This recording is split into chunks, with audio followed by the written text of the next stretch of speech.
외부 전문가들이 수사와 기소의 타당성 등을 판단하는 검찰 수사심의위원회. 국민이 믿을 수 있는 수사를 하겠다면서 검찰 스스로 만든 이 장치가 오히려 불신을 가중시키고 있습니다.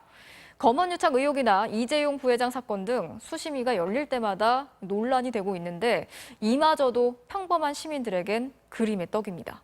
윤수환 기자가 취재했습니다. 서울의 한 사찰에서 30년 넘게 자비를 도맡았던 3급 지적장애인 편모 씨. 새벽 4시부터 밤 10시까지 갖은 일에 동원되고도 주지 스님으로부터 상습적인 욕설과 폭언, 폭행 등에 시달린 걸로 드러나 사회적 공분이 높았습니다. 검찰은 피해자 조사도 안 하며 5달을 보내다 최근 임금체불 등 일부 혐의만 적용해 주지 스님을 재판에 넘겼습니다.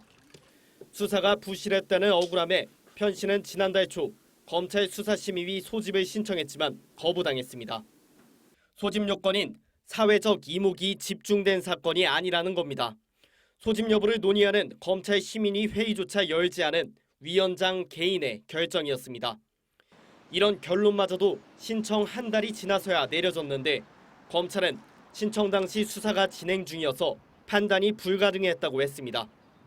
하지만 검언유착 의혹 사건의 경우 신청 나흘 만에 이재용 부회장 사건은 9일 만에 수심위 소집이 결정됐습니다. 두 사건 모두 수사가 한창 진행 중이었습니다. 사회적 약자가 신청한 그런 소집 청구를 부의심의위원회도 거치지 않고 그냥 사실 덮어졌다라고 하는 게 상당히 좀 곤혹스럽고 진짜 이 제도는 아무나 이용하는 게 아니구나. 2017년 도입된 수사심의위가 실제 소집된 건 지금까지 모두 10건. 이 가운데 7건은 검찰총장과 검사장의 요청으로 열렸습니다. 사건 관계인의 신청으로 열린 건 이재용 부회장 사건과 검언 유착 의혹을 포함해 3건에 불과합니다. MBC 뉴스 윤수환입니다.